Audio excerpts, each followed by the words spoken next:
Hello everybody, Jordan here, the PH is silent. Today I'd like to talk about Warforged, their history and lore within the world of Eberron. Warforged are great. They're big, mechanical robot golems. They're fun, interesting, and mysterious. It's easy to see why they get imported into people's homebrew games. Living mechanical constructs, beings built for war that somehow have a unique soul giving them meaning in the world. Let's dive in. Warforged were created to support the last war. They were originally beings of destruction and violence. They represent the greatest technological and magical achievements of the last war. A sentient race crafted through magical means. Apparently, these mechanical creatures were invented long ago, even before the last war, but the breakthrough was giving them true intelligence. They were able to rationalize the situation and respond as a sentient, intelligent creature would. Created by House Cannith during the last war in 965 YK, now within the Five Nations there are various dragon-marked houses. I will be doing a dragon-marked video in the future, but for now you should know that House Cannith is one of these dragon-marked houses. The members of said house are well known for the innovation and advancements in technology. Not only did they create the Warforged, but the lightning rails as well. During the last war, House Cannith stood ready to become an arms supplier to the nations of Corvair. They amassed a great fortune of wealth and gained a bit of political power from selling not only Warforged, but other technological/magical weapons to the Five Nations.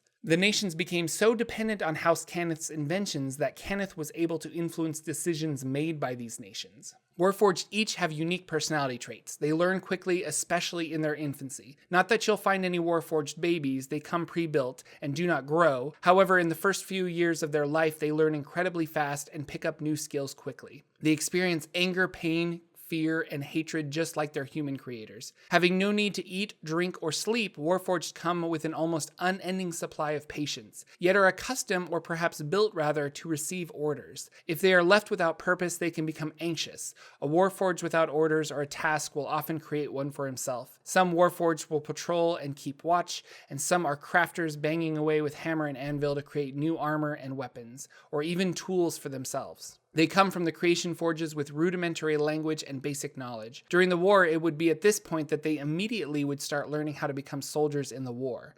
Warforged after the war might not have gone through this process and perhaps pushed into other fields of study, making your Warforged druid a possibility in Eberron. Warforged are made of metal, stone, and wood. They have a skeletal frame made of metal and stone. Wood fibers run across their body acting as muscle, then a shell of metal or perhaps stone plates cover their bodies. Inside this muscular system is intricate work of tubes that run through the Warforged body. There is a life force fluid that is designed to lubricate and nourish their systems, almost like blood. They are sexless and are considered to be monogender. Mentioned earlier, they have emotions. Most of that is hidden behind an expressionless face. However, their eyes will glow at various shades, giving insight into their true feelings about a situation. Nobody knows how long a Warforged will live. Construction stopped after the last war ended. With facilities that create Warforged dismantled, there won't be any more. The oldest Warforged would be around 33 if playing in the campaign starting in the year 998 YK, with the youngest being around 2.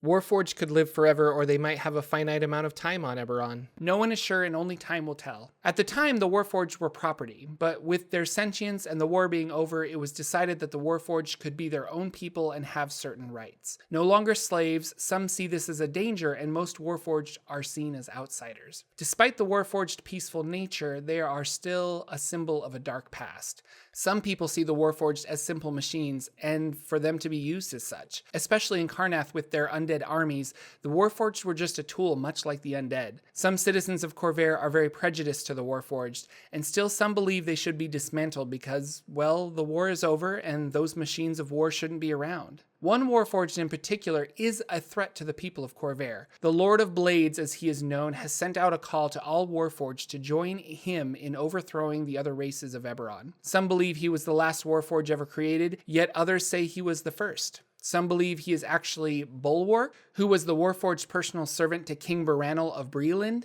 Bulwark was there at the Treaty of Thronehold, which put an end to the war and set the Warforged free, but banned the creation of future Warforged. After that, he mysteriously disappeared. Some think he is dead, but one rumor is that after the treaty was signed, Bulwark left for the Mournland and started calling himself the Lord of Blades. Regardless if this is true, there is a group of Warforged living in the Mournland that wish to dominate the other races. Despite the fear of the Mournland, Warforged everywhere have proven themselves as useful citizens to the Five Nations. They've gone on to become more than soldiers. Some are bards or wizards, and yet some have even discovered the faith of the sovereign host and become clerics or paladins. Although Warforged are not brought up with religion, one who takes this path has thought long and hard about the subject, not only making the choice to follow a deity, but that deity in particular and what it represents. Did your Warforged break away as a soldier to make a pact with a long-sealed demon and become a warlock? Is your wizard Warforged a computer and memorizes spells to be cast through wands attached to his forearms? There are some wonderful roleplay opportunities with Warforged and creative people.